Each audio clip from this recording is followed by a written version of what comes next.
Meu nome é Helena Schord, tenho 34 anos. Na manhã em que adotei oficialmente uma menina de 10 anos, 3 fileiras inteiras do tribunal permaneceram vazias. Minha família decidiu não comparecer como forma de me castigar. 8 meses antes, eles haviam colocado tudo diante de mim como uma ameaça: ou eu desistia daquela criança, ou perderia minha herança, meu lugar na família e até os contatos que, segundo eles, eu deveria valorizar acima de tudo. Eu não hesitei. Escolhi minha filha. Poucos minutos antes de o juiz entrar na sala, recebi uma mensagem da minha mãe: estranhos não pertencem à nossa linhagem. Virei o celular para baixo e tentei não deixar que aquelas palavras estragassem aquele momento. Ao meu lado, Maia segurava seu pequeno medalhão prateado, como sempre fazia quando estava assustada. Toquei sua mão e disse baixinho: nenhuma cadeira vazia pode decidir se você é desejada ou não. Então o juiz bateu o martelo e a adoção foi oficialmente concluída. Logo depois, as portas do tribunal se abriram. Minha mãe, meu irmão e minha avó entraram tarde demais para testemunhar a adoção, mas chegaram exatamente a tempo de entregar uma notificação autenticada que me retirava do fundo familiar. Minha avó começou a enumerar tudo que eu supostamente havia perdido. Mas, no meio da fala, seus olhos encontraram Maia. Ela segurou a grade com tanta força que os nós dos dedos ficaram brancos. Onde ela conseguiu esse medalhão? Perguntou em um sussurro. Minha mãe tentou tocar a corrente, mas Maia imediatamente se escondeu atrás de mim. O juiz pediu que ninguém se aproximasse, abriu um arquivo suplementar lacrado que estava anexado ao processo de adoção e ficou observando atentamente o fecho quebrado do medalhão. Havia uma pequena flor de prímula gravada nele. Antes que alguém saia desta sala, disse o juiz, este tribunal precisa esclarecer uma informação relacionada à identidade registrada no documento de nascimento desta criança. Minha família tinha aparecido para nos apagar da própria história. Só que, naquele instante, o menor objeto presente naquela sala estava prestes a revelar a identidade de alguém que eles mesmos haviam tentado apagar. Maia Reis vivia comigo havia 18 meses. Nós nos conhecemos na Brookfield Elementary, onde eu trabalhava como orientadora escolar. Ela tinha 8 anos quando a conheci, era pequena para a idade e havia aprendido a desaparecer no meio das pessoas. Não causava problemas, nunca pedia uma segunda porção e raramente tirava tudo da mochila, como se estivesse sempre preparada para partir a qualquer momento. Foi depois de uma família acolhedora desistir dela inesperadamente que percebi o medalhão pela primeira vez. Maia contou que sua mãe havia colocado aquela corrente em seu pescoço e dito: quando o mundo ficar barulhento demais, encontre uma coisa em que possa confiar e segure firme. Sempre que o medo apertava sua respiração, Maia repetia aquela frase. Eu nunca a pressionei para explicar o que aquilo significava. Crianças que passam por mãos de adultos desconhecidos aprendem rapidamente a distinguir uma preocupação sincera de uma tentativa de arrancar informações. 3 meses depois, tornei-me sua família acolhedora de emergência. Com o tempo, a possibilidade de adoção surgiu. Maia já sabia onde eu guardava o cereal de canela, e eu sabia que ela dormia com a luz do corredor acesa. Sem perceber, nós duas havíamos parado de usar a palavra temporário. Para minha família, aquilo era irresponsabilidade. Para mim, era simplesmente uma criança que finalmente havia encontrado um lugar onde se sentia segura. Os Ashord eram donos de uma empresa de desenvolvimento imobiliário e tratavam o sobrenome como se fosse um país particular, com suas próprias leis e fronteiras. Minha avó, Margarete, comandava tudo. Minha mãe, Catherine, fazia questão de manter cada tradição da família. E meu irmão mais novo, Ethan, já era tratado como o futuro herdeiro da empresa, enquanto todos esperavam que o restante de nós desempenhasse nossos papéis sem questionar. No meu último jantar de domingo com eles, Margarete nem sequer perguntou do que Maia gostava, do que tinha medo ou quanto tempo havia esperado por uma família. A primeira pergunta dela foi se a origem da menina havia sido devidamente investigada. Ethan insinuou que uma criança adotada poderia, no futuro, tentar reivindicar parte do patrimônio. Catherine chegou a oferecer dinheiro para colocá-la em um programa residencial, falando de Maia como se fosse algo inconveniente que pudesse ser simplesmente guardado em algum lugar. Então Margarete colocou sobre a mesa uma alteração no fundo familiar. O documento retirava minha participação na empresa, a casa de campo que havia pertencido ao meu avô e até um futuro fundo destinado à minha educação. Desista da adoção, ela disse, ou aceite que está escolhendo sair da nossa família. Eu não assinei. Na manhã seguinte, fui removida do grupo da família e alguns parentes receberam a versão de que eu estava emocionalmente desequilibrada. A pressão começou a se espalhar. Catherine entrou em contato com a direção da Brookfield para questionar minha capacidade de cuidar de Maya e levantar dúvidas sobre o passado da menina. Ethan, cuja empresa patrocinava um programa extracurricular da escola, insinuou que o financiamento poderia ser revisto caso a instituição não levasse a sério uma suposta questão de proteção envolvendo Maya. Pessoas influentes quase nunca fazem ameaças completas. Elas criam uma situação desconfortável, deixam uma saída aparentemente conveniente e esperam que você seja obrigado a atravessá-la. A diretora acreditou em mim, mas o distrito decidiu abrir uma investigação. Entreguei extratos bancários, relatórios do sistema de acolhimento, registros de acompanhamento psicológico e documentos das inspeções da minha casa. Fui temporariamente afastada das funções mais importantes e colocada em tarefas administrativas, enquanto os boatos se espalhavam muito mais rápido que os fatos. Em determinado momento, um dos pais chegou a perguntar se Maya tinha tendências violentas. Maya percebeu o suficiente para entender que minha família estava tornando nossa vida cada vez mais difícil de defender. Depois que uma denúncia anônima levou uma funcionária do condado até nossa casa para uma inspeção, encontrei Maya sentada no chão da cozinha, segurando o medalhão aberto. Dentro dele havia 2 fotografias antigas, danificadas pela água. Em uma mulher de cabelos escuros segurava um bebê recém-nascido. Na outra aparecia uma senhora mais velha, mas seu rosto estava quase completamente apagado pelo tempo. A postura ereta daquela mulher me parecia estranhamente familiar, embora a imagem estivesse desfocada demais para eu ter certeza. Na borda interna do medalhão havia as letras Aelian e uma data de 11 anos atrás. Maya olhou para a fotografia e disse: "Minha mãe falou que a mulher da direita esqueceu como amar." Depois de alguns segundos, ela me perguntou: "As pessoas esquecem de amar ou simplesmente escolhem não amar?" Eu não soube o que responder. Naquela época, Maya tinha voltado a preparar a mochila todos os dias, convencida de que cada inspeção significava que alguém poderia levá-la embora. Eu me sentei ao lado dela, tirei as coisas da mochila uma por uma e prometi que nunca trocaria nossa família pela facilidade de uma vida sem problemas. Mais tarde, quando ela já estava dormindo, fui sozinha ao banheiro e chorei em silêncio para que ela não ouvisse. Eu havia perdido dinheiro, parte da confiança que algumas pessoas tinham em mim e, principalmente, a ilusão de que minha mãe escolheria a própria filha quando fosse colocada diante de uma escolha entre amor e status. Amar Maya não havia feito meus medos desaparecerem. Apenas me deu um motivo para enfrentá-los. O distrito encerrou a investigação 12 dias depois e concluiu que não havia fundamento contra mim. Enquanto isso, a ameaça de Ethan de rever o financiamento da escola acabou registrada oficialmente na ata da reunião do conselho.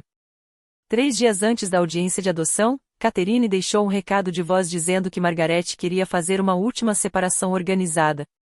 Segundo ela, minha família apareceria depois da audiência para recuperar uma caixa de documentos que pertencera ao meu avô e me entregar a alteração do fundo familiar diante de uma testemunha. Eles não estavam indo para conhecer Maya nem para apoiar minha decisão. Queriam apenas transformar minha exclusão da família em algo oficial. Foi por isso que as portas do tribunal se abriram poucos segundos depois que o juiz bateu o martelo. Eles haviam calculado o trajeto de propósito, chegariam tarde demais para impedir a adoção, mas ainda há tempo de serem vistos entregando a punição. Só havia uma coisa que eles não tinham previsto: o pequeno medalhão que descansava sobre o vestido azul de Maya. De volta à sala do tribunal, Margaret ficou encarando a pequena prímula gravada no medalhão de prata. Pela primeira vez, sua expressão de controle desapareceu por completo.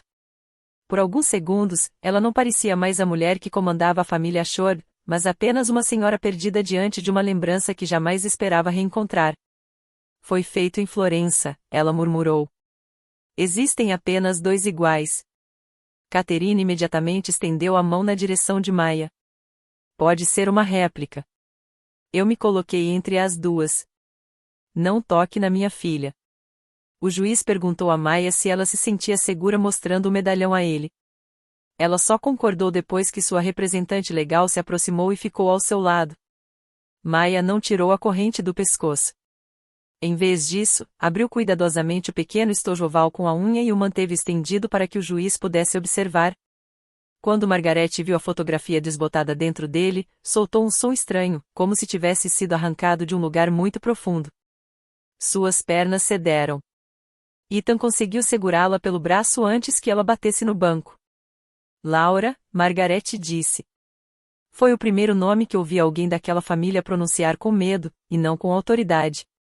Laura Ashford era a irmã mais nova da minha mãe.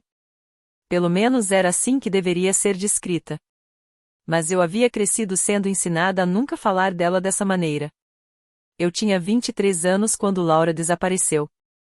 A versão oficial contada pela família era curta e conveniente. Laura tinha problemas, havia desviado dinheiro, recusara ajuda e finalmente ido embora porque não queria mais qualquer vínculo conosco. Depois disso, as fotografias dela desapareceram da escadaria principal. O quarto onde dormia virou um depósito de roupas de cama. Nos natais, se algum parente mencionava seu nome por acidente, bastava um olhar de Margaret para encerrar a conversa. Com o passar do tempo, a história mudou silenciosamente. Primeiro diziam que Laura havia ido embora. Depois, que ela não fazia mais parte da família. Até que, sem ninguém anunciar oficialmente, Laura passou a ser tratada como alguém que estava morta para os Ashford. Eu sempre pensei que aquele silêncio fosse uma forma de luto. Mas, olhando para Margaret e reconhecer aquele medalhão, percebi que não era apenas tristeza. Era uma decisão deliberada. Era uma regra. O juiz pediu que os poucos observadores restantes deixassem a sala e determinou que as portas fossem trancadas. Em seguida, explicou que naquela mesma manhã o tribunal havia recebido um suplemento confidencial dos registros do condado relacionado à identidade de Maya. Aquele documento não havia sido necessário para concluir a adoção.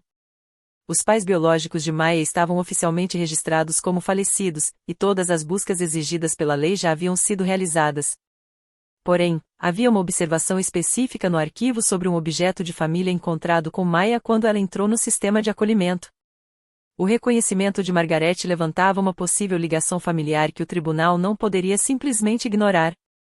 Catherine endireitou os ombros, como se recuperar a postura pudesse devolver a ela o controle da situação. Meritíssimo, isso é apenas uma reação emocional sem qualquer prova. Minha irmã desapareceu há 11 anos. O sobrenome dessa criança é Reis. Maya se encolheu ao ouvir a essa criança. O juiz percebeu imediatamente. Ele comparou a data gravada no medalhão com as informações do arquivo e então pediu a Margaret que descrevesse a marca existente na parte de trás sem olhar para ela. Ela respondeu depois de uma longa hesitação. Uma prímula sobre um M torto. O gravador fez o M estreito demais. O juiz virou o medalhão. Logo abaixo da pequena flor havia exatamente aquilo, um M irregular, estreito e ligeiramente inclinado. Margaret desviou os olhos. Por alguns instantes, parecia ter deixado de enxergar a sala e voltado para outra época. Então contou que havia dado aquele medalhão a Laura quando ela completará 16 anos, depois de uma viagem de verão a Florença. Laura nunca o tirava, nem mesmo depois que o fecho começou a apresentar problemas. Na noite em que desapareceu, Laura ficou parada no pé da grande escadaria da mansão, segurando uma única mala em uma mão e aquele pequeno medalhão de prata apertado na outra. Margaret havia avisado Laura de que, se ela atravessasse aquela porta, nunca mais poderia carregar o sobrenome Ashford. Laura respondeu com uma calma que, anos depois, ainda parecia ecoar naquela sala: então vou levar comigo a parte de mim que vocês não podem tirar. Ela roubou o medalhão, Catherine disse depressa. Também levou joias e dinheiro. Margaret olhou para a filha. Não. Eu dei o medalhão a ela. Aquela pequena correção foi suficiente para abrir uma rachadura enorme na versão da história que a família havia contado durante anos. Ethan começou a perguntar se a audiência poderia ser interrompida. Catherine queria saber quem havia conseguido acesso aos registros.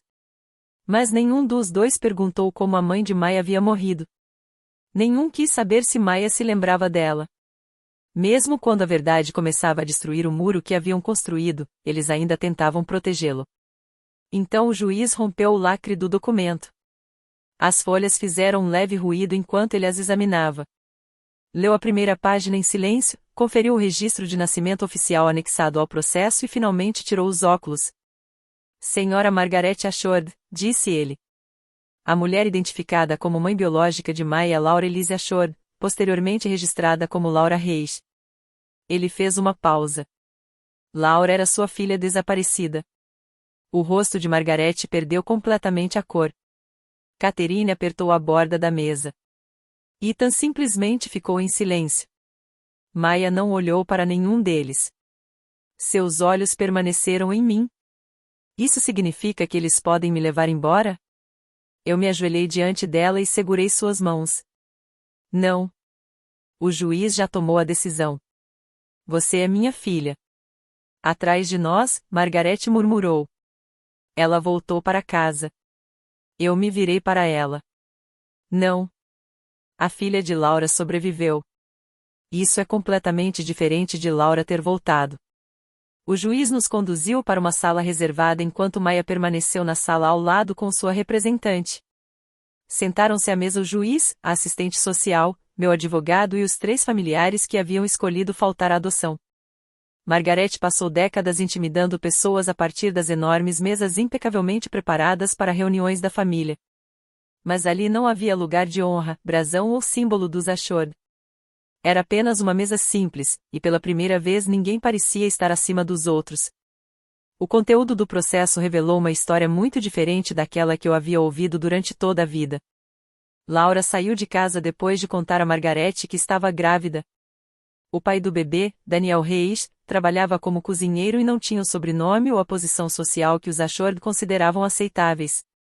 Margarete ofereceu à filha um apartamento em outro estado com uma condição: que entregasse o bebê para que tudo fosse resolvido discretamente. Catherine apoiou a proposta porque temia um escândalo familiar. Laura recusou.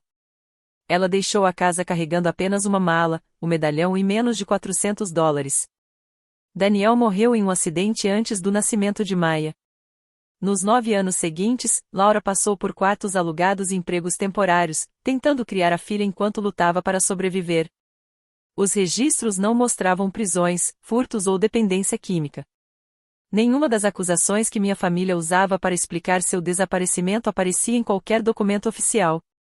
O que eles chamavam de instabilidade era, na verdade, pobreza agravada pelo isolamento que eles mesmos haviam imposto. 2 anos antes, Laura sofreu um colapso provocado por uma doença cardíaca congênita que nunca havia sido tratada adequadamente. Ela morreu dentro de uma ambulância a caminho do hospital. Maya, com apenas 8 anos, ficou esperando no hospital, segurando o medalhão, até que uma assistente social chegasse para cuidar dela. Catherine interrompeu a profissional. Laura sabia como entrar em contato conosco. Se não procurou a família, foi porque não quis. Mas os registros de contato contavam outra história. Durante o primeiro ano de Maya, Laura tentou ligar 6 vezes para a casa dos Ashord. 5 dessas tentativas terminaram na entrada da propriedade ou foram encerradas antes que ela conseguisse falar com alguém. A última ligação durou 4 minutos e 12 segundos. Depois disso, Laura nunca mais telefonou. Os dedos de Margarete começaram a tremer. Não existe prova de que eu tenha atendido essa ligação. Meu advogado aproximou a mão do processo, mas não tocou nos documentos. Então deixe os registros falarem antes de tentar se defender deles. Entre os pertences de Laura havia uma carta destinada a Maya, escrita pouco antes de sua morte. O papel estava tão dobrado e manuseado que suas marcas pareciam ter sido amassado pelo tempo. Na carta, Laura pediu à filha que nunca odiasse ninguém. Falou sobre uma mãe que transformava afeto em recompensa para quem obedecesse e explicou que permanecer naquela família teria ensinado Maya a acreditar que segurança só poderia ser conquistada quando alguém abrisse mão de si mesma. Perto do fim, Laura escreveu a mesma frase que Maya repetia sempre que o medo tomava conta dela: quando o mundo ficar barulhento demais, encontre uma coisa verdadeira e segura e firme. Naquele momento, percebi que a maior ligação entre mãe e filha não estava apenas no rosto ou no sangue. Estava nas palavras que Laura havia deixado dentro da própria filha. Li os trechos mais importantes em voz alta. Catherine tentou minimizar tudo, dizendo que Laura sempre exagerava os conflitos. Ethan, por sua vez, culpou uma mulher que já não estava viva e perguntou por que ela nunca havia procurado a polícia ou contado a história à imprensa. Então a assistente social apresentou outro documento, uma ficha de entrada em um abrigo. Laura havia colocado Catherine como contato de emergência, mas depois riscou o nome com tanta força que quase rasgou o papel.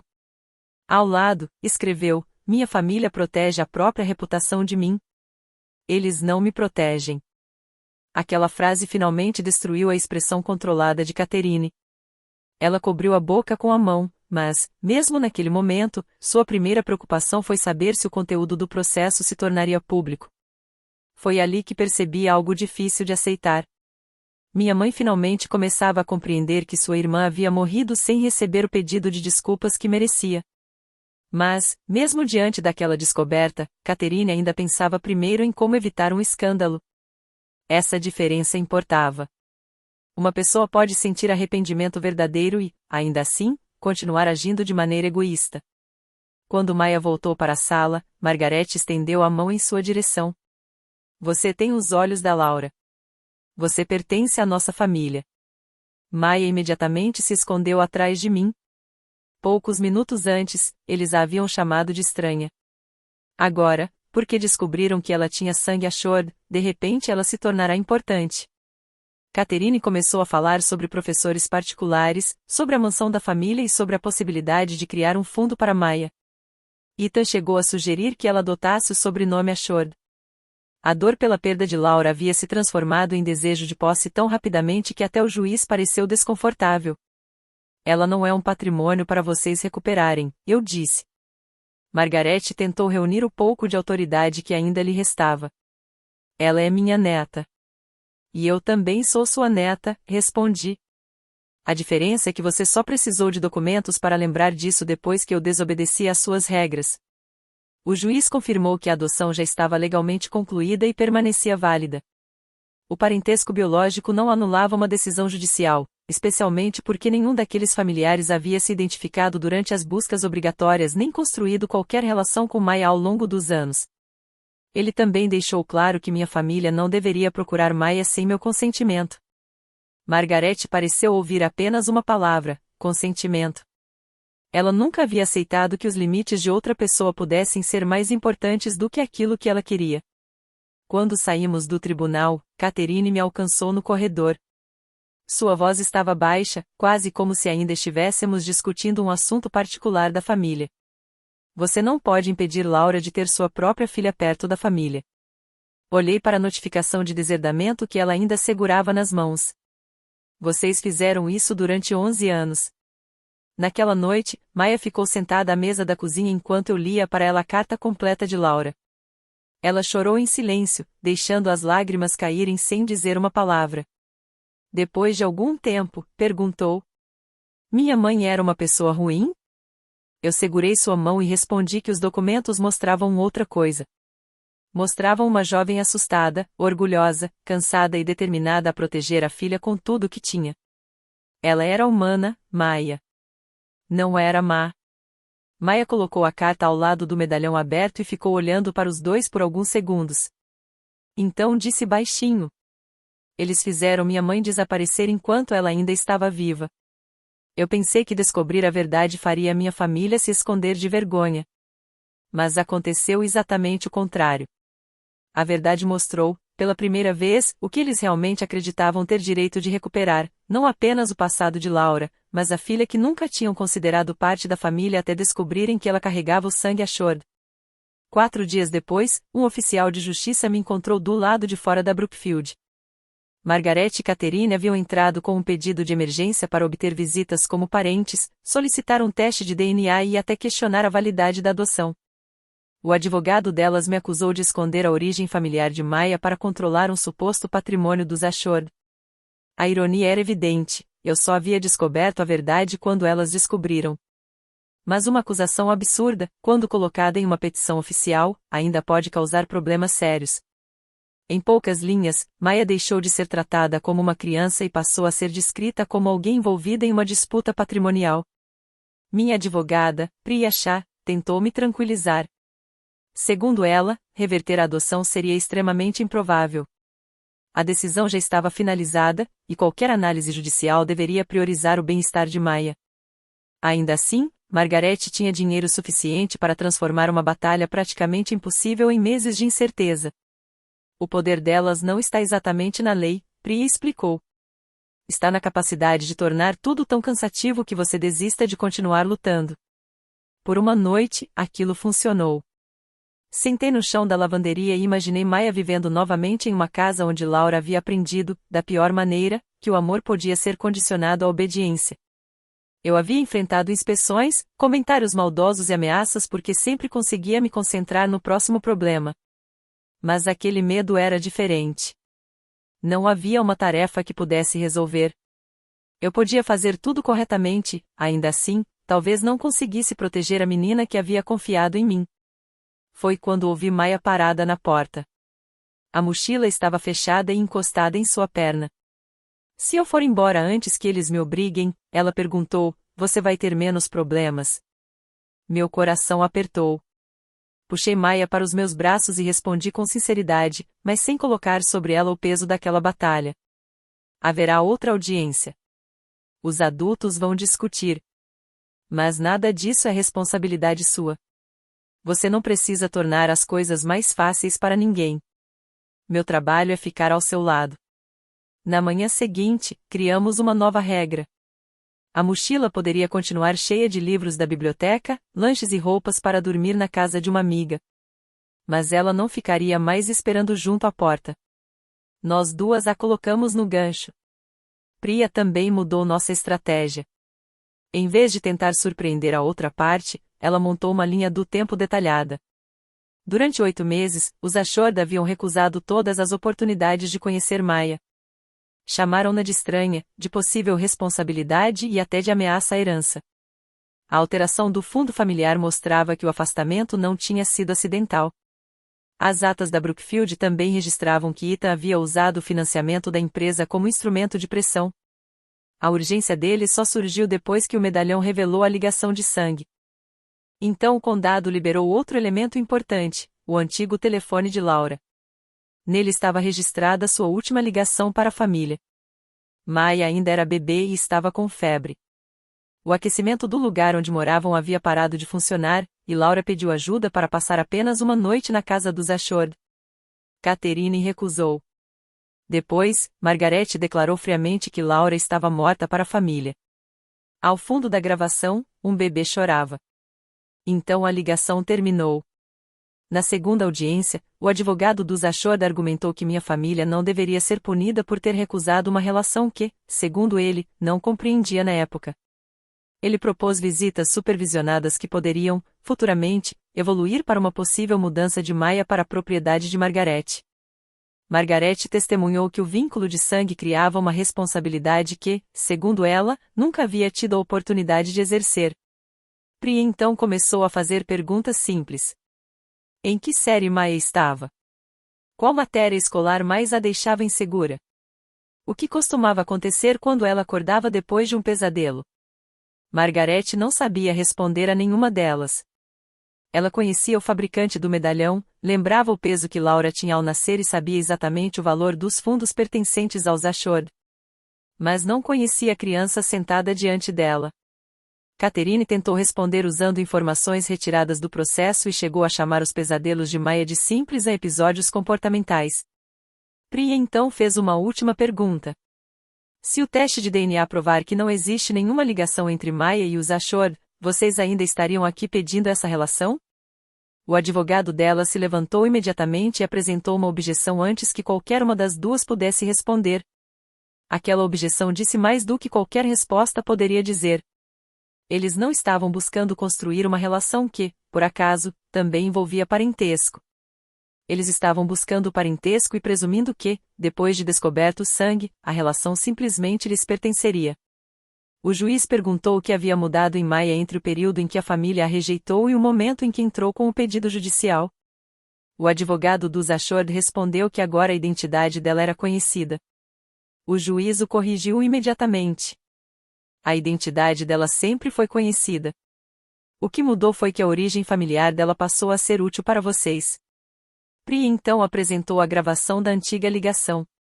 Margaret ficou olhando para a mesa enquanto sua própria voz revelava como havia negado ajuda a um bebê doente.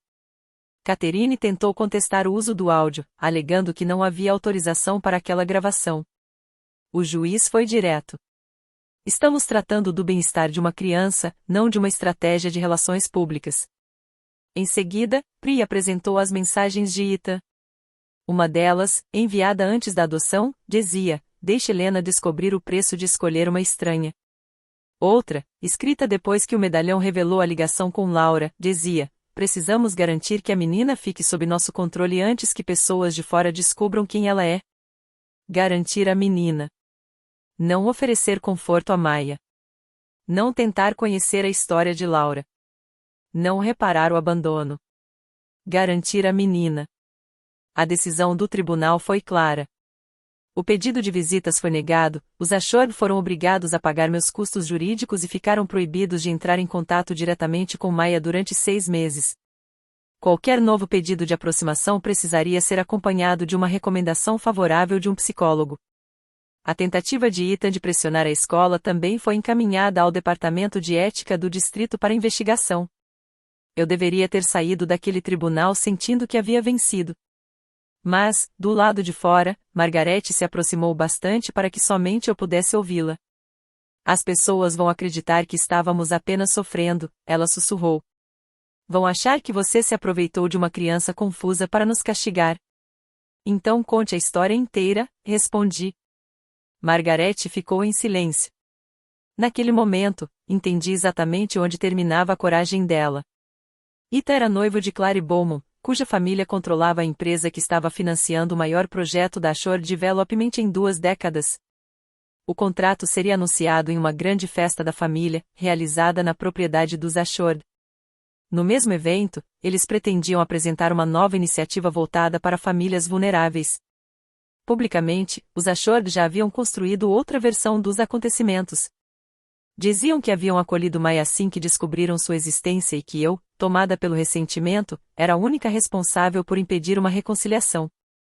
Clary me procurou depois de ouvir 3 versões diferentes e incompatíveis da mesma história. Eu me recusei a enviar a carta de Laura ou a gravação da ligação. Aqueles documentos pertenciam a Maya, e eu não tinha o direito de transformá-los em armas contra ninguém. Clary então nos convidou para a festa. Garantiu que nenhum material seria apresentado sem a autorização de Maya. Eu disse à minha filha que poderíamos simplesmente ficar em casa. Ela ficou alguns segundos em silêncio antes de perguntar: "Se a gente não for, ele vai falar da minha mãe?" "Vai." "Então eu quero ouvir o que ele vai dizer sobre ela quando pensar que ela não pode responder." Naquela noite, a propriedade dos Ashore estava cheia de banqueiros, membros do conselho, diretores de instituições beneficentes e parentes acostumados a confundir aparência sofisticada com caráter. Eu não entrava naquela casa desde o dia em que escolhi Maya. Dessa vez, atravessei a porta sem pedir permissão. Maya segurava minha mão. O medalhão aparecia sobre seu vestido verde escuro. Priya permanecia alguns passos atrás, pronta para testemunhar qualquer conversa que acontecesse. Clary nos encontrou na entrada. "Se ela quiser ir embora, tudo para imediatamente", disse. Finalmente, alguém estava colocando Maya acima do evento. Mas Catherine não parecia disposta a fazer o mesmo. Assim que percebeu nossa presença, tentou transformar aquele momento em uma cena cuidadosamente planejada para os fotógrafos. Abriu um sorriso e anunciou para os convidados. A neta que estava perdida finalmente voltou para casa. Maya permaneceu imóvel. Eu não autorizei a fotografia, e o flash nem chegou a disparar. Os convidados começaram a perceber que havia algo errado por trás daquela celebração impecável. Margarete estava posicionada diante de um enorme retrato da família. Catherine e Ethan ocupavam um dos lados da pintura, enquanto o outro apresentava um espaço estranho, quase artificial. Laura havia sido removida da imagem e o fundo fora preenchido para esconder a alteração. Ainda assim, uma pequena marca denunciava onde ela havia sido apagada. Depois do jantar, uma tela exibiu o projeto Ashore Commons, um empreendimento à beira-mar avaliado em $48 milhões e financiado pela Beaumont Capital. Ethan começou elogiando o legado de Margaret e o trabalho filantrópico de Catherine. Em seguida, anunciou uma nova iniciativa de preservação familiar, que ofereceria bolsas para mães solo e crianças que passavam pelo sistema de acolhimento. "Uma família não abandona os seus quando a vida fica difícil", declarou. Os aplausos começaram. Senti os dedos de Maya apertarem os meus. Então Ethan mencionou Laura. Descreveu-a como uma parente problemática que havia escolhido se afastar apesar de todas as tentativas da família de trazê-la de volta. Disse ainda que os Ashord haviam acolhido a filha dela assim que descobriram sua existência, mas que enfrentaram resistência de alguém incapaz de abandonar antigos ressentimentos. Ele nunca pronunciou meu nome. Não precisava. Vários convidados começaram a olhar na minha direção. Clary se afastou de Ethan. Você me disse que Laura havia recusado qualquer contato, ela falou. O sorriso de Ethan permaneceu no rosto. Ela recusou. E também disse que sua família apoiou a adoção de Maya. Nós apoiamos uma solução segura, com base nas informações que tínhamos. Clary então olhou diretamente para Maya. Isso é verdade? Eu poderia ter respondido por ela, mas preferi perguntar primeiro. Maya fez um pequeno gesto afirmativo com a cabeça. Então falei.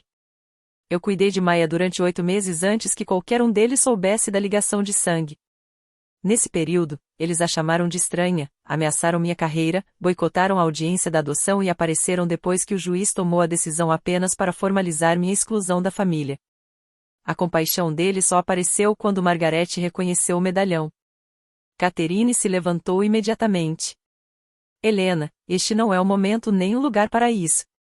Vocês escolheram este lugar quando decidiram usar a história de Laura para promover um fundo de preservação familiar. Ethan fez um sinal para a segurança, ordenando que nos retirassem.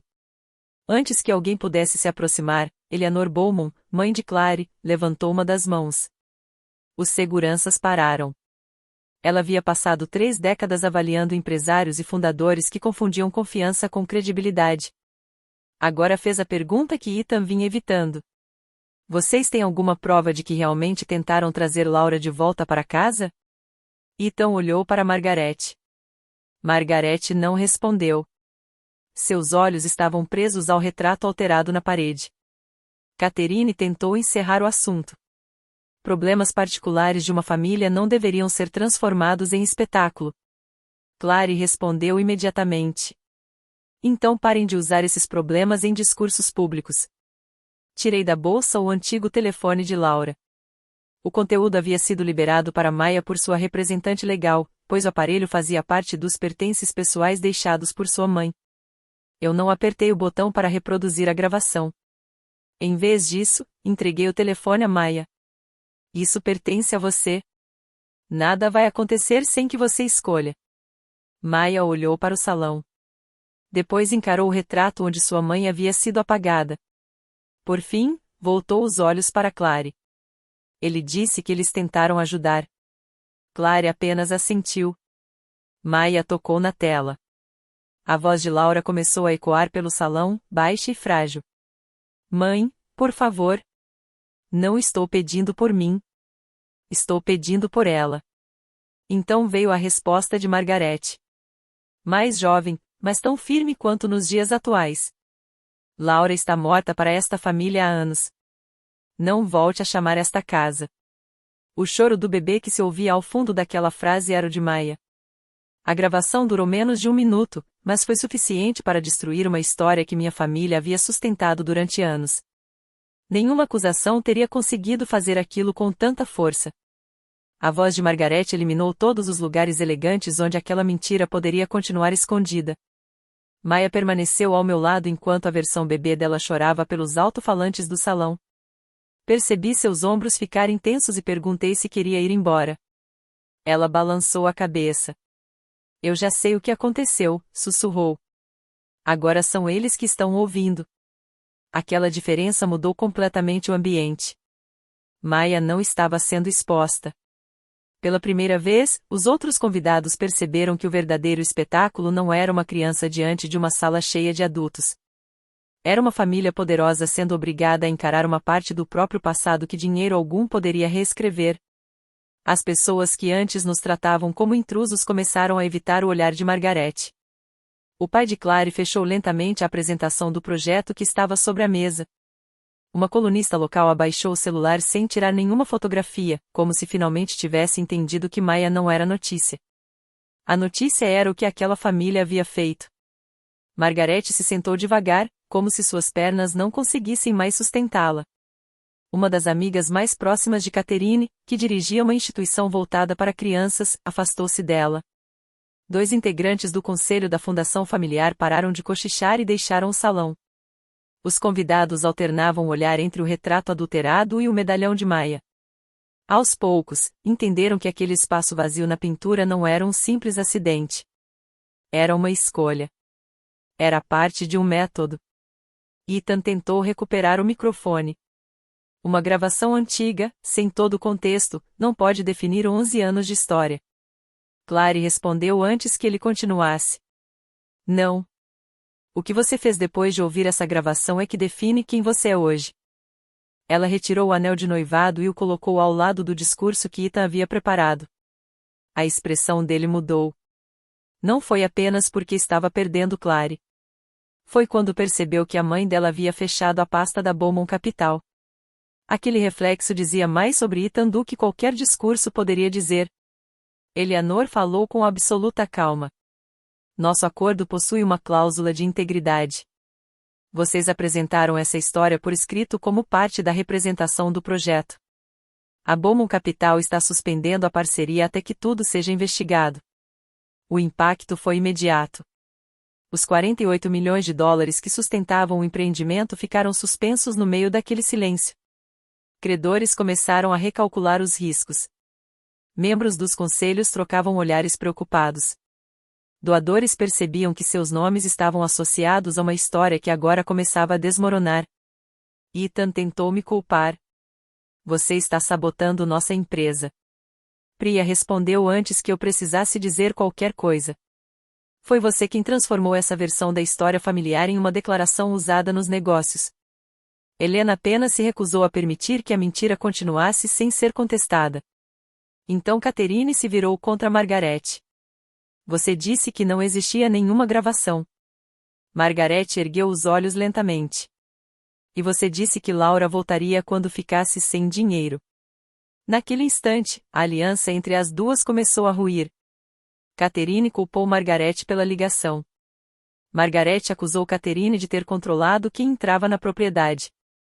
Ethan passou a responsabilizar as duas por não terem protegido sua posição. Nenhum deles pediu desculpas a Maya. Cada um procurava alguém diferente para carregar as consequências. A diretora do abrigo infantil então se aproximou de Catherine e retirou de sua roupa o pequeno distintivo dourado que representava sua posição no conselho. Nossa diretoria vai se reunir amanhã, disse ela. Até lá, não fale em nome de crianças que sua própria família não estava disposta a acolher. Catherine havia construído grande parte de sua reputação social em torno da imagem de mulher dedicada à caridade e à proteção de crianças. Naquela noite, pela primeira vez, aquela imagem começou a desmoronar diante de todos. Perder aquele distintivo em público doeu em Catherine mais do que qualquer ofensa poderia ter doído. Margaret ainda tentou dar uma última ordem. Olhou diretamente para Maya e declarou: Esse medalhão pertence à família Ashford. O salão inteiro ficou em silêncio. Maya então soltou a corrente do pescoço e colocou o medalhão sobre o discurso de Ethan. Por um instante, pensei que ela estivesse disposta a entregá-lo. Mas não. Ela abriu o pequeno estojo e mostrou novamente as fotografias que a família havia tentado esconder. Depois fechou a mão ao redor do medalhão e o puxou de volta para si. Vocês reconheceram a prata, Maya disse. Mas nunca reconheceram minha mãe. 6 meses depois, o sobrenome Ashford ainda aparecia nas fachadas de vários prédios, mas já não tinha o mesmo poder de abrir todas as portas. Após uma investigação interna, a Beaumont Capital encerrou definitivamente a parceria do projeto à beira-mar. A análise concluiu que Ethan havia omitido informações importantes sobre a disputa envolvendo a guarda de Maya enquanto usava a iniciativa de preservação familiar para buscar melhores condições de financiamento e apoio público. Sem o respaldo da Beaumont, a Ashford Development perdeu a opção sobre o terreno e teve de pagar uma multa de cancelamento de 7 dígitos. Para tranquilizar os credores, o conselho retirou Ethan do cargo de diretor executivo. Ele continuou com um escritório e um título dentro da empresa, mas sem autoridade real, justamente o tipo de posição meramente decorativa que ele costumava desprezar quando ocupada por outras pessoas. Clary encerrou o noivado de forma definitiva. Catherine deixou o conselho do abrigo infantil antes que os demais membros pudessem votar pela sua saída. Depois que a gravação começou a circular entre diferentes conselhos, outras 3 instituições beneficentes decidiram não renovar seus contratos de consultoria com ela. Os convites para os eventos que antes preenchiam sua agenda simplesmente pararam de chegar.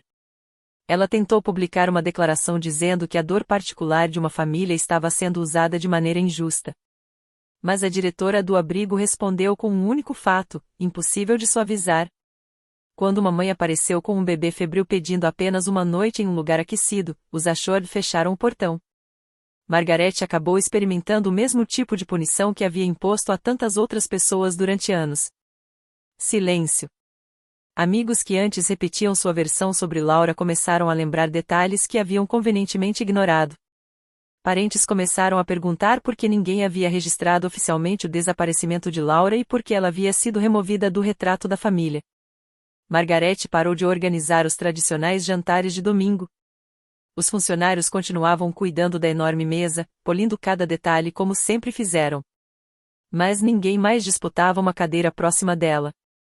A propriedade continuava impressionante, protegida e impecavelmente conservada. Só que estava quase vazia. Tornou-se um monumento à diferença entre preservar um sobrenome e preservar uma família. Quando a ordem judicial de não contato terminou, o psicólogo responsável ainda recomendou que nenhuma visita fosse autorizada naquele momento. Margaret se recusou a fazer a avaliação individual exigida, dizendo que aquilo era humilhante. Catherine participou de uma única sessão e passou a maior parte do tempo explicando por que a imagem pública da família sempre havia sido tão importante. Ethan nunca sequer solicitou uma avaliação. O vínculo biológico entre eles e Maya finalmente havia sido reconhecido. Mesmo assim, nenhum dos 3 estava disposto a enfrentar o pequeno desconforto necessário para começar a reconstruir confiança.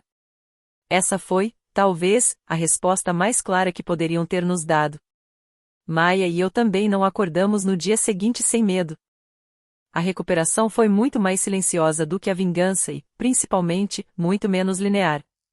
Ela ainda acordava algumas noites depois de sonhar que adultos discutiam sobre onde ela deveria morar e a quem pertencia.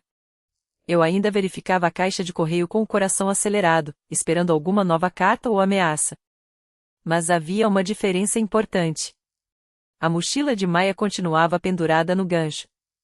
Ela já não ficava preparada junto à porta para uma possível partida. A Brookfield criou uma regra formal separando doações privadas das decisões relacionadas a funcionários, e o Departamento de Ética proibiu a empresa de Ethan de impor qualquer condição aos financiamentos destinados ao distrito escolar. Eu voltei a trabalhar em período integral como orientadora. A diretora também me convidou para ajudar a desenvolver um treinamento para profissionais que lidavam com crianças vivendo em situações familiares instáveis. Maya fez questão de sugerir a primeira regra. Não façam uma criança contar a parte mais triste da história logo de cara. Essa frase acabou se tornando a primeira linha do treinamento. Mas o verdadeiro momento em que percebi que estávamos seguindo em frente aconteceu durante um café da manhã comum. Maya derrubou o leite, ficou imóvel por alguns segundos e, de repente, começou a rir. Ela finalmente havia entendido que cometer um erro não significava perder a casa, a família ou o lugar onde se sentia segura. No aniversário da morte de Laura, fomos até um pequeno jardim público onde suas cinzas haviam sido espalhadas. Maya abriu o medalhão. De um lado, continuava guardando a fotografia de Laura segurando-a quando era recém-nascida. Do outro, colocou uma foto do nosso dia de adoção. Nós 2 aparecíamos diante do relógio do tribunal, rindo porque o vento havia bagunçado completamente nossos cabelos.